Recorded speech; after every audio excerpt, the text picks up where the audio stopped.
Dios los bendiga, iglesia. Me da mucho gusto estar con ustedes. Agradezco a Dios la oportunidad de estar aquí, la invitación que me hicieron los pastores para estar en el campamento. Yo estoy sorprendido de la condición física de su pastor. De verdad, estoy sorprendido. Esa es la palabra que yo puedo utilizar. Porque pues nos llevamos algunos poquitos años, ¿verdad? Algunos poquitos años nos llevamos, y también unos poquitos de kilos nos llevamos también, unos poquitos, cualquier cosa. Y estábamos en el campamento y ahí vamos la pastora, el pastor y su servidor, queriendo seguir a los muchachos en su recorrido del rally.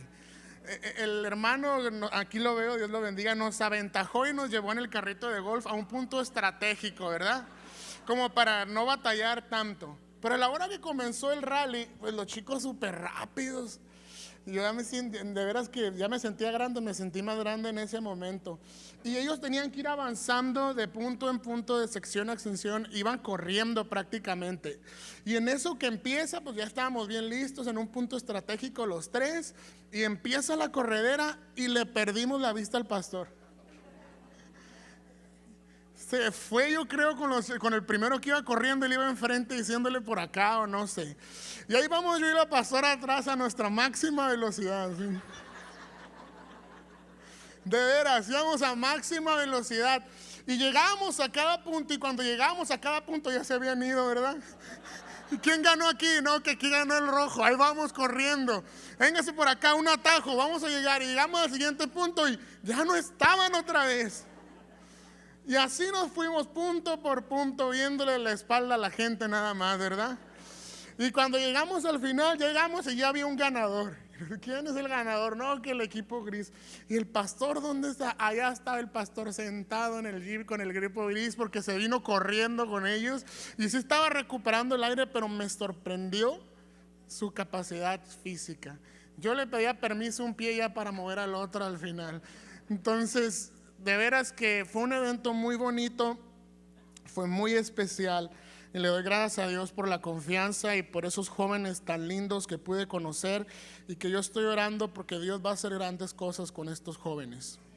Dios va a hacer grandes cosas con tus hijos. ¿Cuántos dicen amén? Amén, amén. ¿Por qué no nos ponemos de pie un momento para leer la palabra de Dios? Hechos capítulo 2. Reitero la bienvenida que les dio el pastor a las personas que nos visitan, y les digo que están en el mejor lugar en el cual podrían estar. De verdad, tomaron la mejor decisión en estar en este lugar, y esta iglesia es una iglesia que yo puedo decir cumple con su función que Dios le ha dado. Hoy yo quiero hablarte de las funciones de la iglesia. Todas las cosas fueron hechas para cumplir funciones. Todo lo que tenemos, el avance de la tecnología nos ha permitido facilitarle al ser humano las actividades que tiene que hacer. Un día, un hombre bondadoso, porque los esposos son muy bondadosos, ¿verdad? Con las esposas. Un esposo bondadoso que dijo: ay, estoy cansado de ver a mi viejita ahí agarrando agua y lavando en piedra y trayendo, y sus nudillos están muy gastados de mi viejita. Cuando me acaricia me raspa el cachete. Un día un hombre dijo: no, ¿sabes qué, amor? Voy a ponerme las pilas y te voy a hacer una lavadora. Gloria a Dios por las lavadoras, ¿eh? Gloria a Dios por las lavadoras.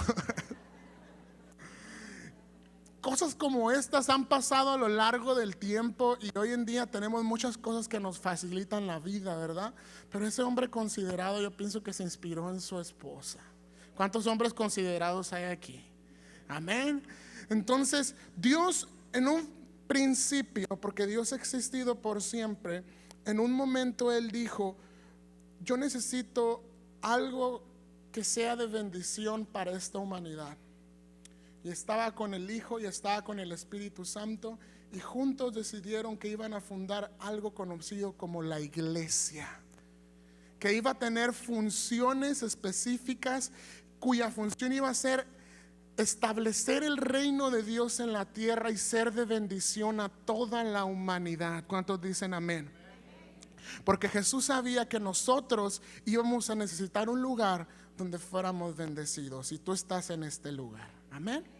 El pasaje que estamos por leer nos habla o nos sitúa en un momento histórico cuando la iglesia fue fundada después del Pentecostés. Ahí la iglesia comenzó, después de esa bendición que el Espíritu Santo derramó sobre aquellos 120, y que después de esto Pedro se levanta predicando poderosamente y muchos son salvos. Y dice la palabra de Dios del versículo 42. ¿Ya lo tiene ahí? Y perseveraban en la doctrina de los apóstoles, en la comunión unos con otros, en el partimiento del pan, ¿y qué? Y en las oraciones. Y sobrevino temor a toda persona, y muchas maravillas y señales eran hechas por los apóstoles. Todos los que habían creído estaban juntos y tenían en común todas las cosas, y vendían sus propiedades y sus bienes y los repartían a todos según la necesidad de cada uno. Y perseverando unánimes cada día, que dice, en el templo, y compartiendo el pan en las casas, comían juntos con alegría y sencillez de corazón, alabando a Dios y teniendo favor con todo el pueblo. Y el Señor añadía cada día a la iglesia los que habían de ser salvos. Oramos. Padre, te damos gracias, Señor, por permitirnos estar en este lugar. Habla nuestras vidas, habla nuestro corazón, Señor Jesús. Bendice a esta hermosa congregación. Bendice a aquellos que nos visitan, que puedan convencerse que en Bethesda están en el lugar correcto, donde tú los has traído con el propósito de bendecirlos, de transformarlos, de ayudarles, Señor, a que su vida sea transformada. Sigue bendiciendo a la iglesia, al cuerpo ejecutivo, a los pastores. Llévalos de victoria en victoria, que cada día perfeccionen, Señor, cada una de las funciones que tú nos has encargado como iglesia. Y que Ensenada, Señor, pueda tener dentro de su ciudad una iglesia ejemplar que bendice a la comunidad. Te damos muchas gracias en el nombre de Jesús. Amén. Puede tomar su lugar. La Biblia desde Génesis hasta el Apocalipsis tiene evidencia de que Dios tiene una misión para su creación. Si nosotros pudiéramos resumir, tal vez me voy a atrever en una palabra de tapa a tapa el contenido de esta Biblia, es la reconciliación. Dios reconciliando a la humanidad consigo mismo. El Antiguo Testamento como sombra de lo que había de acontecer en el Nuevo Testamento, con el cumplimiento y el advenimiento de Dios hecho carne, nuestro Señor Jesucristo, quien vino a establecer a 12 hombres para que fueran sus enviados, sus apóstoles, y que estos fundaran la iglesia después de que recibieran el poder del Espíritu Santo. Le dijo: estad juntos, estad reunidos en oración. Esa va a ser su labor. Yo me voy, pero estén ahí orando, porque va a venir un poder, y después de que reciban ese poder me seréis testigos en Jerusalén, en Samaria y hasta lo infinito de toda la tierra. Amén. Ese día la iglesia tomó posesión, adoptó para sí el fundamento y el propósito que Dios tenía para ella. Somos un instrumento de Dios. ¿Cuántos dicen amén? Somos un instrumento de Dios que hemos sido investidos por el poder del Espíritu Santo para cumplir con los mandamientos que Cristo nos dejó como iglesia. La iglesia primitiva o la iglesia de los primeros años, hermanos, era una iglesia dinámica, era una iglesia alegre, era una iglesia entusiasta.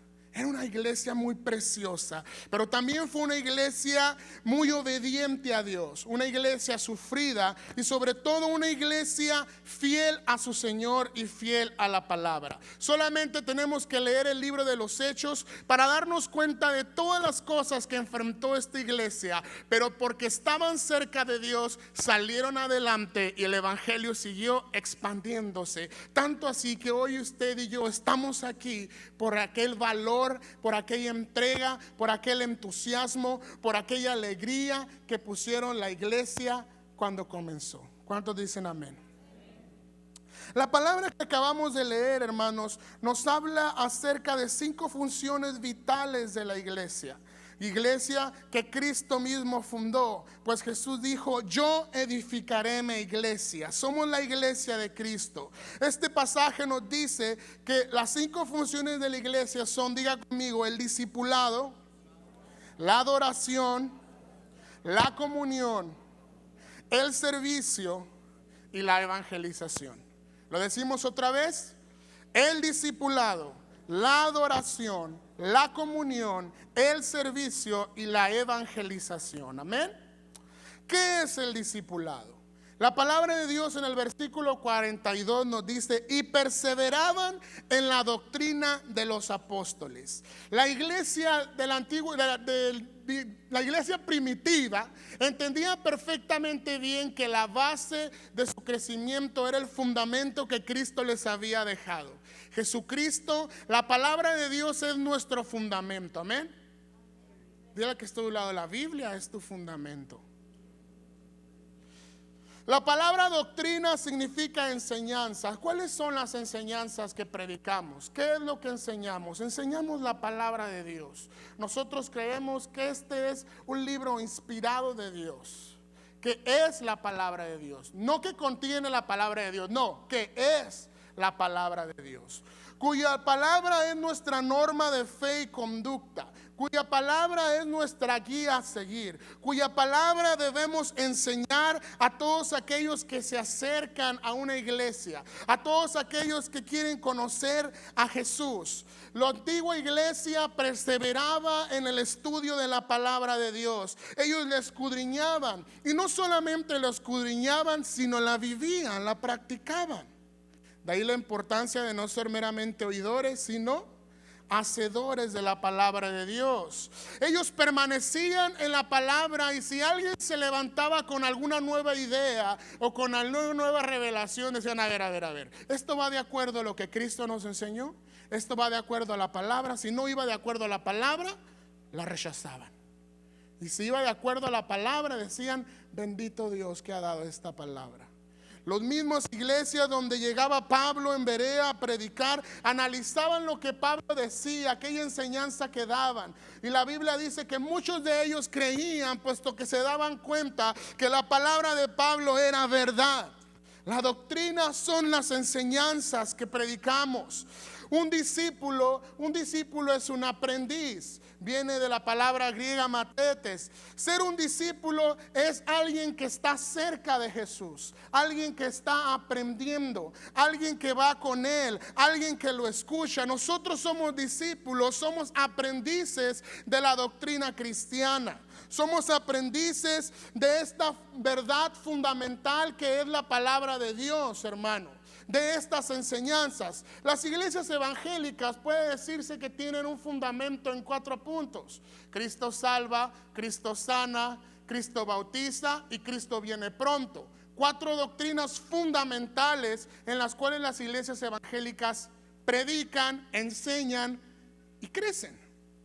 Las asambleas de Dios, por nuestra parte, aceptamos y adoptamos estas 4 principios fundamentales de enseñanza, pero tenemos 16 extras que son de nosotros, exclusivos, que enseñamos en las iglesias. Y yo le doy gracias a Dios por el pastor Samuel, porque me decía: Daniel, yo tengo un fuego dentro de mí, un deseo de poder enseñar a nuestros jóvenes desde pequeños la doctrina fundamental de la iglesia, para que crezcan con un fundamento firme, un fundamento fuerte, que aun cuando venga el aire, que aun cuando venga la tempestad, nada nos puede derribar, puesto que tenemos fundamentos fuertes, hermanos. La doctrina, la enseñanza trae a nuestra vida crecimiento. Debemos de crecer. La Biblia dice de la iglesia que es el cuerpo de Cristo, y un cuerpo debe de crecer. Amén. Cuando tú tienes a un niño, tú esperas que el niño vaya en crecimiento. Si de repente detectas que tu niño no está creciendo, ¿qué dices? Algo no anda bien aquí. Y entonces lo llevamos al doctor, y el médico lo analiza, le hacen pruebas y determinan por qué aquel niño no está creciendo, porque lo normal de la vida es que el niño crezca, que nosotros crezcamos. Por eso la iglesia debe crecer en la palabra de Dios. La iglesia debe madurar en la palabra de Dios. No basta solo con conocer de Jesús, le decía a los jóvenes. No es lo mismo conocer de Jesús que conocer a Jesús. No es lo mismo, hermanos. Muchas personas, la gran parte de la humanidad hoy en día conocen de Jesús, pero no son muchos los que conocen a Jesús. Los que conocen sus enseñanzas, los que conocen su palabra, los que lo conocen íntimamente, aquellos que han crecido y han madurado de la mano del Maestro que es Jesucristo. La iglesia debe madurar. La iglesia debe crecer. Usted debe comprometerse al estudio de la palabra de Dios. Como iglesia debemos ofrecer oportunidades, estudios en los cuales nosotros les ayudemos a usted a conocer estas doctrinas, estas enseñanzas. Ya ven, mañana, lunes y martes tienen enseñanza. Así que usted tiene que estar aquí. Usted tiene que estar aquí. Pablo exhortaba a las iglesias de Éfeso y les decía que eran niños fluctuantes por cuanto no habían crecido en la fe, no habían crecido en la cabeza que es Cristo Jesús. Cuando un niño nace, su cuerpo es pequeño y su cabeza es, ¿verdad que sí? Cuando nacemos, nuestra cabeza es Cristo, y Cristo ya es una cabeza grande, poderosa, fuerte, pero el cuerpo también tiene que empezar a crecer. Hebreos 5:12 dice: porque debiendo ser ya maestros después de tanto tiempo, tenéis necesidad de que os vuelva a enseñar cuáles son los primeros rudimentos de la palabra de Dios. Y habéis llegado a ser tales que tenéis necesidad de leche y no de alimento sólido. Y todo aquel que participa de la leche es inexperto en la palabra de justicia, porque es niño. Pero el alimento sólido es para los que han alcanzado la madurez. ¿Cuántos han alcanzado la madurez? ¿Cuántos están en busca de alcanzar la madurez? ¿Cuántos están en crecimiento? Espero yo que la mayoría de ustedes, hermanos. Pablo llegaba con la iglesia de Éfeso y él esperaba encontrarse ya con maestros, y resulta que seguían siendo unos niños. Cuando Cristo nos salva por amor y por misericordia, por gracia somos salvos, amén. Pero el deseo de Cristo, de este niño que acaba de nacer en la fe, es que el niño también empiece a crecer, empiece a desarrollarse en su palabra. Si nosotros como cristianos somos exactamente los mismos de hace 10 años que Cristo nos salvó, algo no anda bien. Hay que ir con el doctor porque no estamos creciendo. Hermanos, usted debe amar la palabra de Dios. Usted debe anular los estudios bíblicos. Usted debe ser una persona responsable y diligente con la palabra, porque la palabra es la que da crecimiento. La enseñanza es la que da crecimiento. En mi iglesia, voy a hablar de mi iglesia porque es el ejemplo que yo tengo directo. No hace mucho oí una persona decir: los días jueves nosotros tenemos educación cristiana, y una persona oí decir: es que a mí no me gustan las clases. A mí nada más me gusta ir a predicación, por eso no voy los jueves, porque las clases no me gustan. Mucho menos voy a la escuela dominical. Todavía tenemos escuela dominical en mi iglesia. Tenemos 2 eventos o 2 oportunidades donde la gente puede aprender de la palabra en estudio. Y la hermana que estaba ahí dice: hermana, pero ¿cómo vas a crecer si no vas a donde te enseñan la palabra? En una predicación yo me paro aquí, doy mi speech, pero no hay una retroalimentación. No hay manera alguna de que usted me pregunte o levante la mano y diga: joven, explíqueme más eso. Pero cuando tú vienes a los cursos de liderazgo, a las capacitaciones, hay la oportunidad de que usted levante la mano y le diga: hermano, no entiendo, ayúdeme a comprender mejor. Y cuando tú comprendes, ¿qué pasa? Creces. Tu fundamento se hace más fuerte. Y no vamos a perecer, porque el pueblo de Dios pereció por falta de conocimiento. Hermanos, hay tantas ideologías que ni siquiera son nuevas, tienen miles de años, cientos de años, como el humanismo, el hedonismo y cosas que hoy en día tus hijos enfrentan en la universidad y que vienen a moverlos. Y si no tienen un fundamento firme tus hijos, es muy probable que en la universidad hagan que se quiebre su fundamento y dejen de venir a la iglesia y empiecen a desviarse por lo que este mundo ofrece, porque lo que este mundo ofrece es completamente contrario a la palabra de Dios. Y ahora nosotros nos estamos dando cuenta, porque a todo lo que antes se le llamaba bueno, malo, ahora es bueno. Qué difícil. Hablaba con su pastor y decía, enfrentamos un reto como iglesia muy grande para esta generación de jóvenes. Porque esta generación de jóvenes se enfrenta día a día, cara a cara, con todo aquello que se opone a la fe. Y en la iglesia, ¿cuánto estamos por semana? ¿3, 4 horas? Pero en la universidad, ¿cuánto están por semana?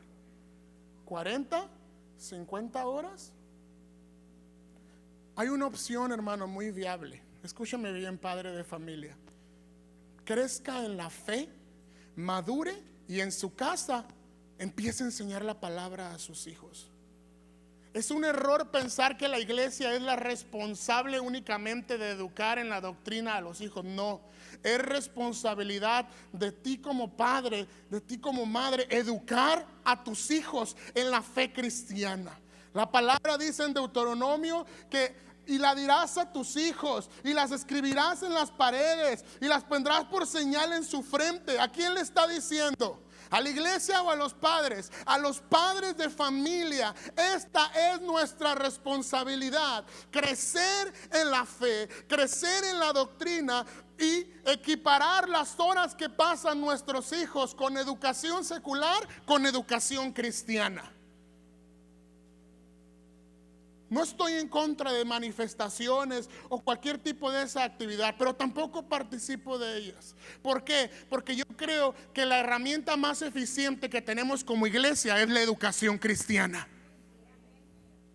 Porque desde nuestra casa es donde vamos a fundamentar a nuestros hijos. ¿Cuántos dicen amén?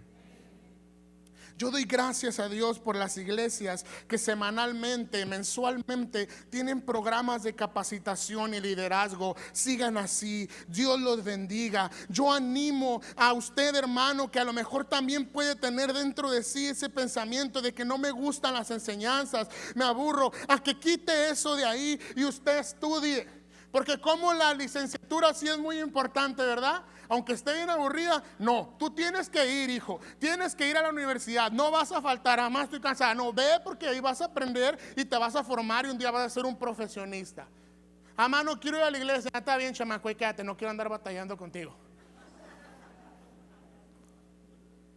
Formamos maestros, abogados y licenciados, pero no formamos predicadores, evangelistas, misioneros. Estamos perdiendo el rumbo si esto es así. La doctrina es más importante que las enseñanzas seculares. ¿Cuántos están de acuerdo con esto? Otra de las funciones de la iglesia es la adoración y la oración. La Biblia dice que perseveraban en el partimiento del pan y en las oraciones alabando a Dios. Amén. Una comunidad dinámica, una comunidad entusiasta, una iglesia entusiasta. Vamos a enfrentar toda clase de oposición, toda clase de lucha, pero nosotros debemos perseverar en la adoración y en la oración. Cuando Pedro recibió el poder del Pentecostés, lo primero que hizo fue predicar la palabra de Dios. Pero segundo, la Biblia registra que los hermanos empezaban a compartir el pan, que es equivalente a lo que hoy usted y yo conocemos como la Santa Cena, la comunión. Era algo donde todos se juntaban en una fiesta ágape, de amor ágape, en una fraternidad, y comían, pero tenían un momento solemne donde partían el pan como Jesús se los había enseñado, para recordar la muerte de Cristo y su resurrección. Amén. Era un momento de amor, era un momento especial. La Biblia dice que también, aparte de la palabra y la comunión, ellos también perseveraban en la oración.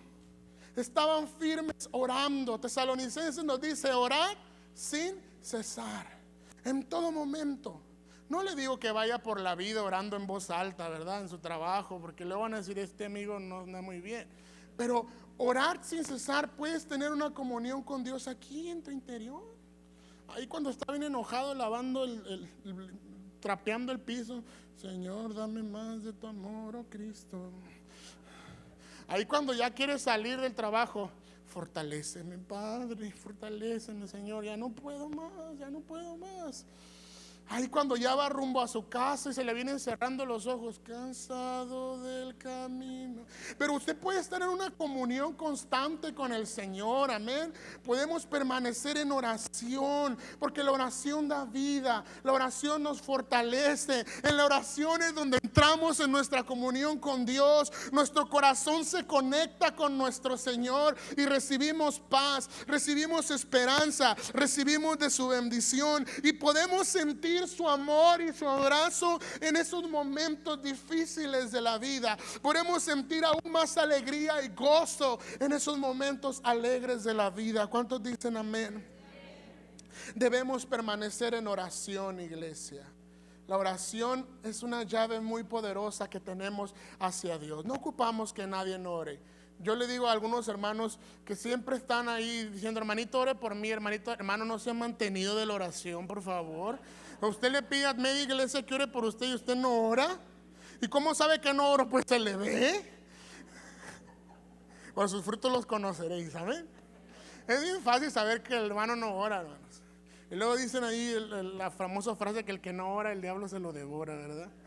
Porque luego se ve a la gente que no ora, gente que vive, que es mantenida de la oración de sus pastores, de la iglesia. Hermano, usted debe orar. Usted debe tomar la iniciativa de orar, al levantarse, al acostarse, pedirle perdón a Dios por aquellos pecados que recuerda que cometió y aún por aquellos que no se acuerda, pero que téngalo por seguro, cometió. Amén. Tenemos que estar en oración, en adoración, en la alabanza, hermano. La alabanza es muy importante dentro de una iglesia. Yo me gozaba mucho con los jóvenes que estaban alabando a Dios hace un momento, y incluso hubo una alabanza que me encantó, que yo no la había oído. No sé ni quién la canta, pero saqué el celular y la empecé a grabar. Dije, esta me gusta para la congregación, porque tenía un mensaje cristocéntrico que alababa y glorificaba a Dios. La alabanza en la iglesia debe ser cristocéntrica. Yo le doy gracias a Dios porque últimamente han salido grupos donde ya cantan música cristocéntrica, que ya está enfocado en la palabra de Dios, porque de repente como que se perdió en algunos años el suelo y empezaban a sacar canciones que el aire que entra por tu casa, o que cosas, ya saben, ¿no? Cosas así que no mencionaban a Dios en ningún momento. No eran alabanzas. Hubo un momento en el cristianismo donde no podíamos sacar ninguna de las canciones nuevas para la iglesia porque no eran congregacionales, les dicen los chavos de la alabanza. ¿Por qué? Porque no llevaban a la gente a una adoración directa a Dios. Nosotros debemos adorar a Dios por lo que Él es. Hay tantas cosas que Él es, hermanos. Él es omnipotente, Él es omnisciente, Él es el Shaddai, Él es el Todopoderoso, hermano. Hay tanto que decirle al Señor. Alabe a Dios en medio de la prueba. ¿Cuántos dicen amén? Alabe a Dios. A ver, si usted está pasando por prueba, ¿por qué no comienza a alabar a Dios? A ver, den una palma a Dios. Alábelo, glorifíquelo, exáltelo en medio de la lucha, en medio de la enfermedad, en medio de lo que puede estar pasando. Dios es fiel. Dile, Señor, tú eres bueno. Tú eres bueno, todo el tiempo tú eres bueno, Padre. Te alabamos y te adoramos. Sigamos, hermano. La iglesia tenía la función de permanecer en comunión. Los versículos que leímos los repite constantemente. Dice que perseveraban en la comunión unos con otros. Todos los que habían creído estaban juntos. Tenían en común todas las cosas. Perseveraban unánimes. Comían juntos con alegría y sencillez del corazón. ¿A cuánto les gustó esta última parte? A mí me gusta mucho comer junto con alegría y sencillez de corazón. Son de esas invitaciones que deleitan el alma, que alegran la vida. Hermano, véngase, créame que voy a estar muy sencillito y voy a comer con alegría a su lado. Hermano, la iglesia entendía, la iglesia primitiva, que en la unión estaba la fuerza. ¿Cuántos dicen amén? En la unión está la fuerza. Debemos permanecer juntos, debemos permanecer unidos. Una iglesia unida es muy poderosa, una iglesia unida es muy fuerte, una iglesia donde no hay dimes y diretes, no hay chismes ni por allá, ni, ay hermanito, Dios te bendiga. No, no, no, no, no, no, no. Yo doy gracias a Dios porque puedo ver en la iglesia, en esta iglesia, un amor sincero. Y por testimonio del pastor, sé que ustedes son una iglesia unida, que están haciendo grandes cosas para Dios, que ha ido de victoria en victoria creciendo. Hermanos, sigamos forjando esos lazos de amistad, sigamos fortaleciendo. Ellos son tus hermanos. Mira el que está a tu lado. Sí, no se parece nada a ti. Sí, no está igual de guapo que tú, pero es tu familia. Él es tu familia. Y no es una familia que va a terminar aquí en la tierra, porque los lazos de sangre terminan con la muerte, hermano. Pero la familia espiritual nunca acabará, porque permanece por la eternidad. Así que ahí está a tu lado tu hermanito, que si es igual de consagrado que tú, le vas a ver la cara por la eternidad. Dile a la persona que está a su lado: te amo, me encantaría verte por siempre. Espero un día encontrarnos allá en el cielo. Sí, sí, sí, sí, sí, sí. Nos desvivimos por la gente, por nuestra sangre, y a veces no nos desvivimos por nuestros hermanos en la fe, hermano. Cuando acuérdense que nosotros ya no somos ciudadanos de esta tierra, somos ciudadanos del cielo. ¿Qué fue lo que dijo Jesús cuando llegaron y le dijeron: te busca tu madre y tus hermanos? ¿Qué les dijo Jesús? Mis hermanos están aquí. Ellos son tus hermanos. Ama a la iglesia, ama a tu pastor, ama a tus líderes, ama al cuerpo ejecutivo. Amémonos los unos a los otros. ¿Cuántos dicen amén? Nosotros tenemos muchas cosas en común. Para que una organización exista, hacen falta dos personas que tengan algo en común, un fin en común. Nosotros ya llevamos 3 de 5 funciones que debemos tener en común, hermanos. Amén. Así que nadie te va a entender mejor que un hermano en la fe. Amén. Tenemos que disfrutar estar juntos, hermanos. Cada actividad, cada festejo, cada reunión es una fiesta, y tenemos que disfrutar los unos con los otros. Mire, pastor, iglesia, yo hace unos 2 años hicimos una actividad en la iglesia. Era como una especie de prueba, porque de vez en cuando nos gusta poner como en prueba a la iglesia. Y recuerdo que estábamos predicando mucho acerca de evangelizar y de crecer y de amarnos los unos a los otros. Y por un tiempo, porque la iglesia estaba pasando un momento difícil y no había muchas personas congregándose, entonces dijimos: ¿para qué tenemos 250 sillas si no las llenamos? Se ve vacía la iglesia. Lo que queremos es que aprendamos a estar juntos en armonía. Y quitamos muchas sillas y dejamos solamente las justas. Y empezaba a llegar la iglesia y decían: no se les avisó, no se les consultó, no se les dijo nada. Nada más al cuerpo ejecutivo se le platicó lo que se iba a hacer, porque si no nos va como en feria. Entonces se le platicó y estuvieron de acuerdo, y la gente empezó a llegar a la iglesia el domingo, y de repente dijeron: ¿dónde está mi silla? Porque hay gente que tiene su silla, hermano, ¿verdad que sí? ¿Dónde está mi silla? Me quitaron mi silla. ¿Dónde está la silla de mero atrás? La última, ¿dónde está? Pues sí, todavía hay una última silla, pero está como 5 metros más adelante. Y como que algunos empezaban a manifestar conforme se acercaban al altar, así. Yo digo que por eso se sientan atrás. Y empezamos a llenar, y la iglesia se empezaba a llenar, y le decíamos, teníamos a los sugieres que le decían: siéntense hasta enfrente. Y de repente estaban sentados junto al hermano que nunca se sientan, que se sientan del otro lado de la iglesia para no sentarse con él. Y fue algo increíble, hermano, porque mire, tristemente le voy a platicar algo. Algunos hermanos se salieron en ese momento, no de la iglesia, están con nosotros, pero en ese momento dijeron: ¿saben qué? Me voy a ir a la casa. ¿Por qué, hermana? Es que no me siento incómodo, me siento apretado. Bueno, se supone que la iglesia lo que quiere es crecer. Amén. Lo que anhelamos es que los templos no sean insuficientes. Deseamos tener culto donde estemos todos apretados, juntos en amor, alabando a Dios. Entonces, ¿dónde están los que dicen: hermanos, vamos a crecer? Amén. Y cuando se sienten apretados, dicen: no, sabes que yo no quepo aquí, ya me voy de la iglesia. Fue algo triste, algo que compugió mi corazón, ver que había algunos hermanos que no les gustaba convivir ni tener a su lado a otro hermano en la fe.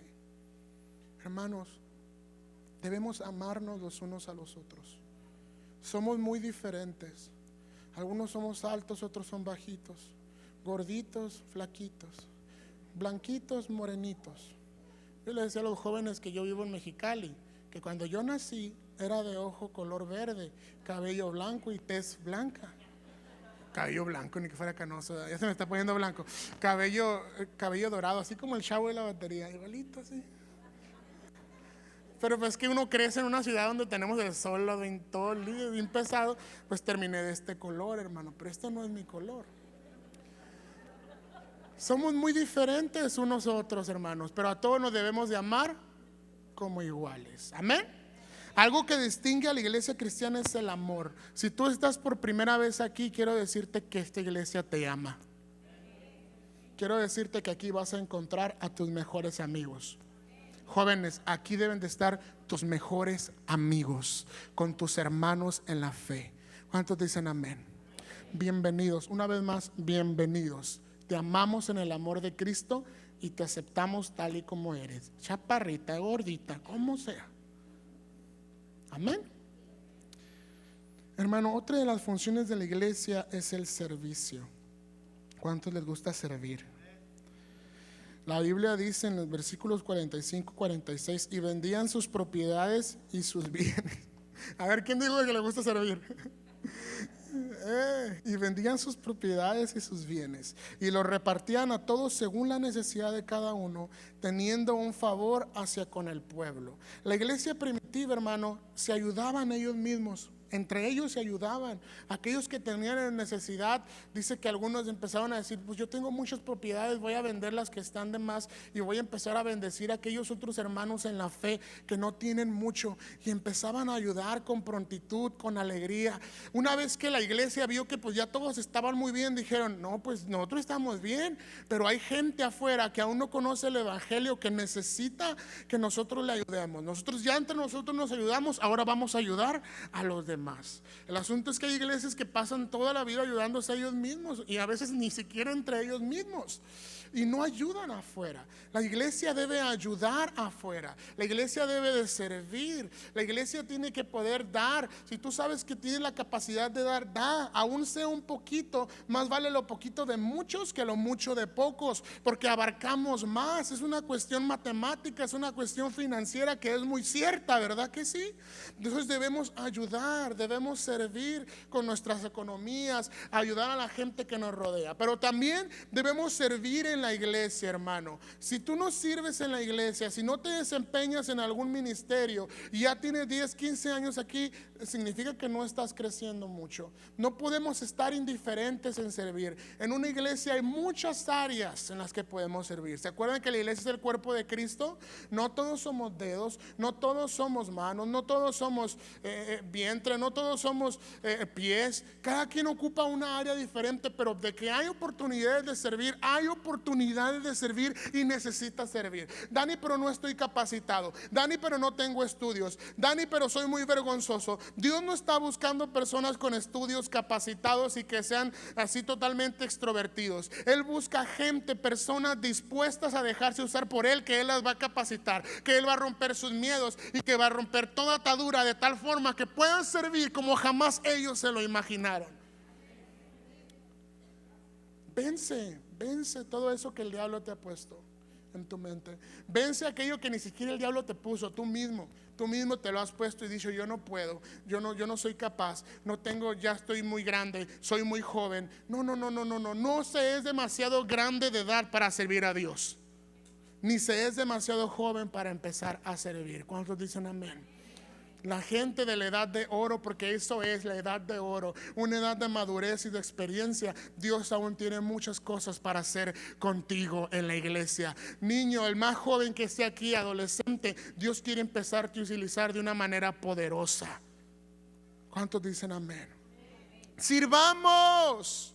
Sirvamos a la obra, sirvamos a aquel que nos ama, sirvamos con el corazón y con el alma, aquel que nos amó primero, aquel que siempre está atento a nuestra oración, aquel que nos escucha, aquel que en innumerables ocasiones nos ha ayudado a salir adelante en los momentos más difíciles. ¿Que acaso Él no merece todo nuestro amor? ¿Que acaso Dios no merece que nosotros nos desvivamos por servirle? Sí, sí lo merece.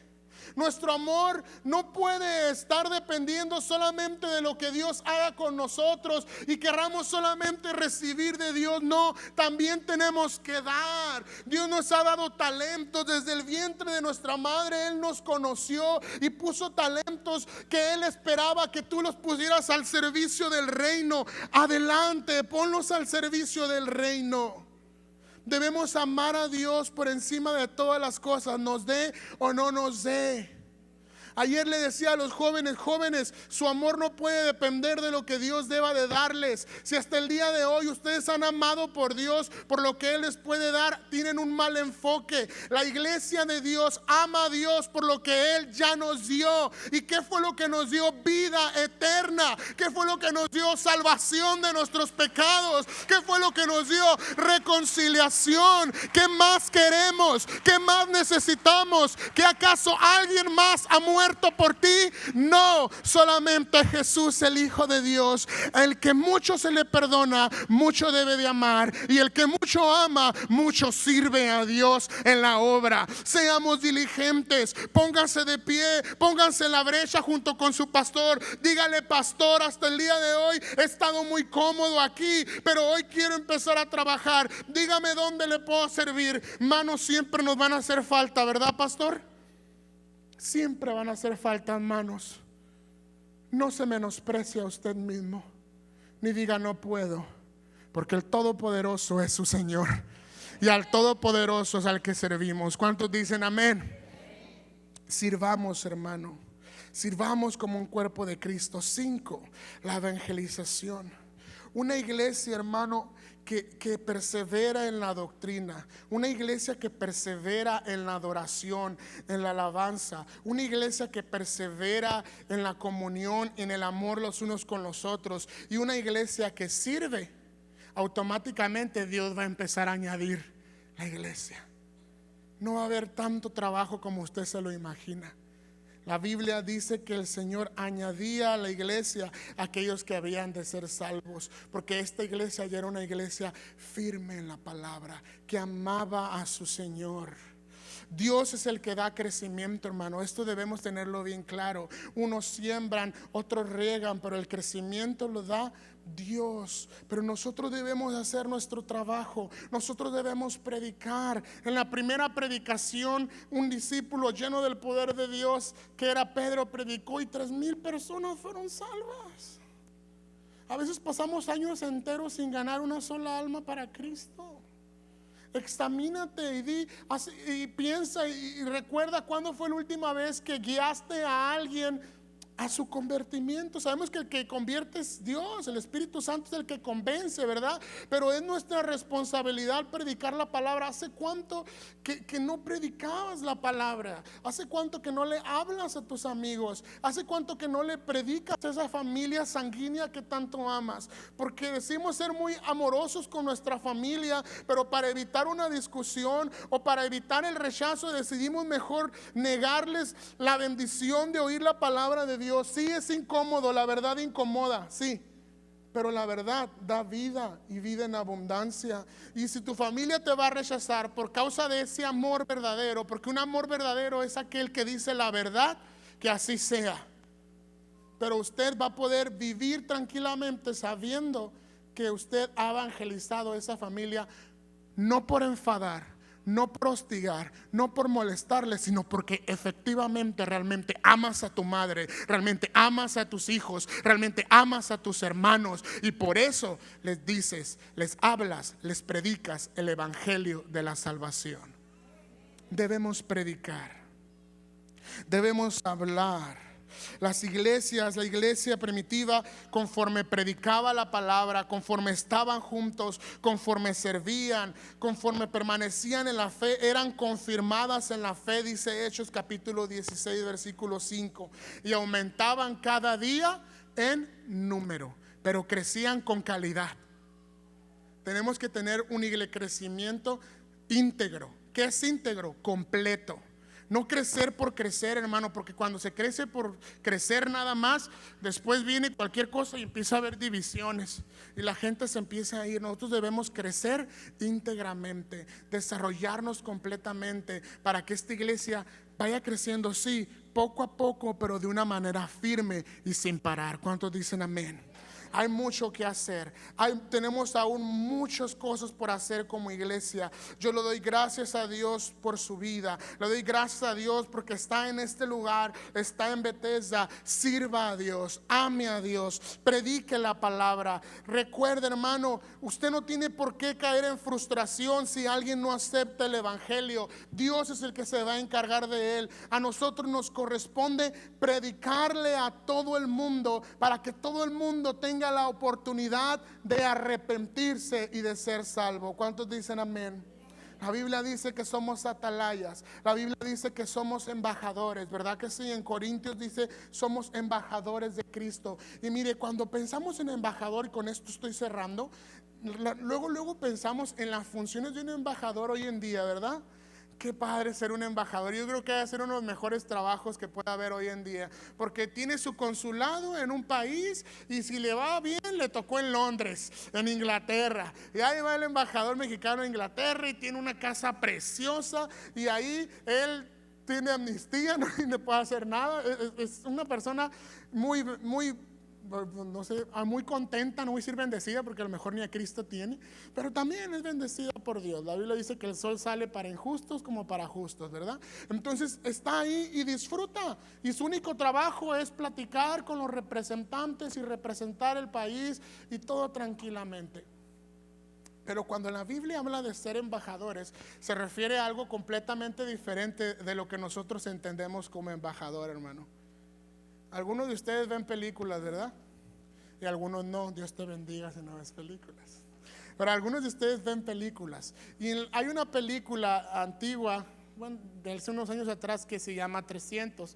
Y que hay un momento al principio cuando el embajador Jerjes envía a un embajador, un morenito, a darle una palabra de rendición al rey Leónidas, ¿verdad? Le dice, ¿sabes qué? Venimos conquistando todo lo que hay y nada nos puede detener. Somos un ejército muy poderoso. Ríndete, y si te rindes te vamos a perdonar, tu familia va a vivir y tus hombres van a ser ahora parte del ejército. Y si no te rindes, les vamos a dar cuello, como decía el chino. ¿Y qué fue lo que dijo aquel rey? Vienes a mi casa, amenazas a mi familia, amenazas a mi pueblo y me amenazas a mí. Nosotros no nos vamos a rendir. Esto es Esparta. ¿Y qué pasa con aquel? Se ríe de mí porque no levanté el pie más que una tortilla, ¿verdad? Esto es, ay, no puedo, el pantalón no va para más. Esto es Esparta. Y le pega a aquel morenito, y el morenito, ¿qué pasa con él? Se cae en un hoyo y ese era el trabajo de los embajadores de los que hablaba Pablo. Eran embajadores que llevaban doble mensaje de vida y de muerte, y que su vida corría peligro, hermanos. Nosotros somos embajadores que llevamos un doble mensaje de vida o de muerte. Predicamos la vida eterna, pero también tenemos que advertir sobre la muerte eterna. Y por causa de Cristo muchos iban a morir. Por causa de Cristo muchos iban a sufrir. Pero nosotros representamos a un reino todopoderoso que se va a instalar, que va a triunfar por encima, y que al final de los tiempos va a prevalecer su reino, el reino de Dios Todopoderoso. Entonces no nos podemos quedar callados por temor al rechazo, no nos podemos quedar callados por temor a la muerte, por temor a la persecución. No, nuestra responsabilidad es predicar. Imagínate que aquellos embajadores no hicieran su trabajo y no dieran un aviso y simplemente volvieran con el rey y le dijeran: pues ya fui, y dijeron que no se van a rendir. ¿De quién iban a ser la culpa de todos los miles que iban a ser asesinados? ¿De quién? Del embajador que no está haciendo su trabajo. Día a día personas mueren sin Cristo, hermano. La iglesia no se puede callar. La iglesia tiene que predicar.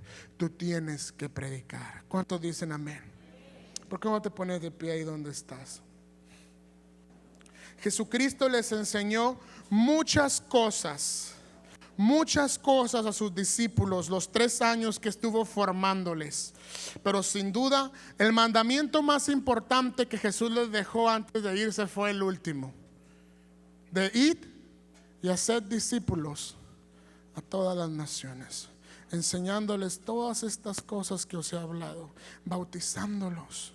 Hermano, ese es el mandamiento, esa es la razón principal de la iglesia. Debemos crecer como congregación, pero también personalmente. Ya lo hemos visto.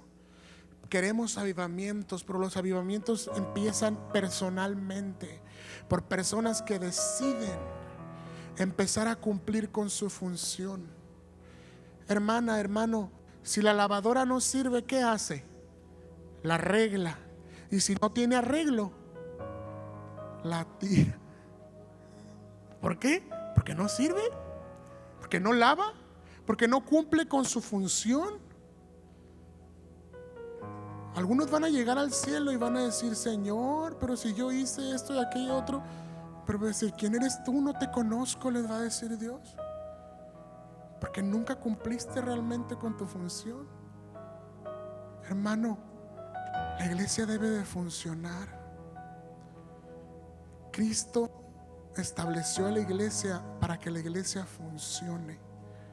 Cristo te salvó a ti para que tú funciones, para que trabajes, para que veas cómo Dios respalda la vida de aquellos que dicen: yo le entro, yo doy un paso al frente, aquí estoy, mi general, yo seré el embajador. Aún si mi vida corre peligro, aún si soy rechazado, yo seré su embajador. Aquí estoy, pastor. Yo no voy a hablar chismes, yo voy a fomentar el amor, yo voy a fomentar la fraternidad, la comunión. Aquí estoy, pastor. Quiero servir en lo que usted me ponga.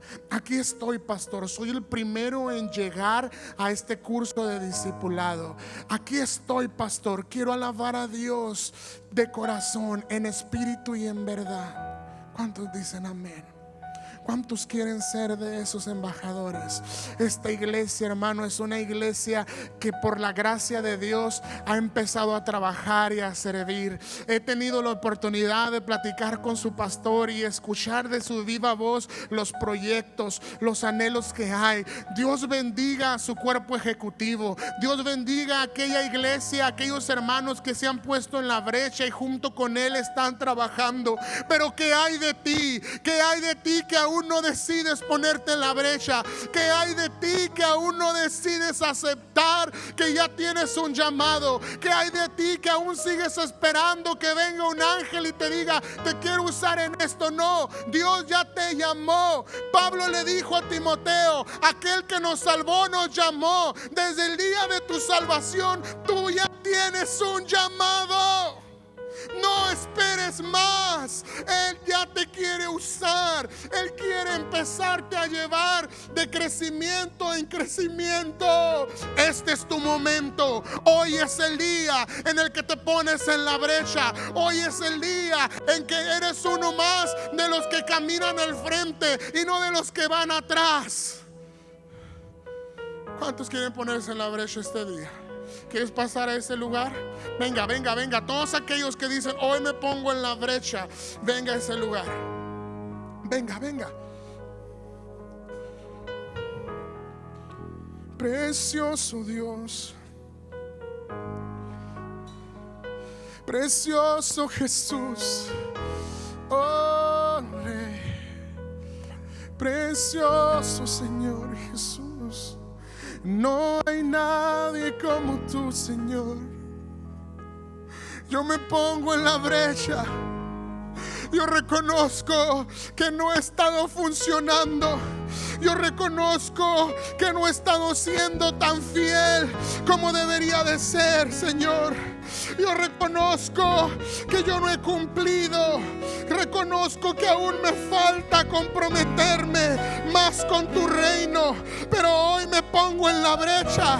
Hoy acepto el llamado. Hoy acepto tu salvación. Si tú estás aquí por primera vez, no estás aquí por casualidad.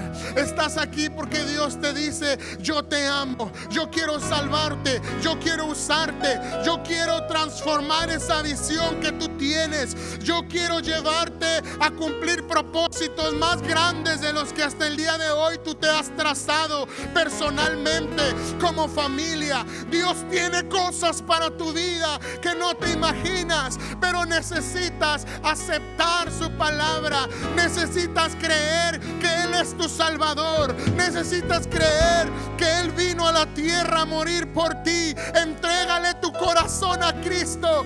Es la mejor decisión. Entrégale tu vida a Cristo, porque Él ya te ama desde mucho antes que tú le amases, porque Él te vio mucho antes de que tú le mirases. Así que hoy es el día de tu salvación. Vamos, no te voy a decir cómo orar, no te voy a decir que repitas algo. Simplemente permítele al Espíritu Santo que te guíe. Permítele a Dios que te guíe. Dile al Señor aquello de lo cual te arrepientes. Dile al Señor aquello que le vas a entregar. Reconócelo como tu Salvador. Reconócelo como el Señor de tu vida.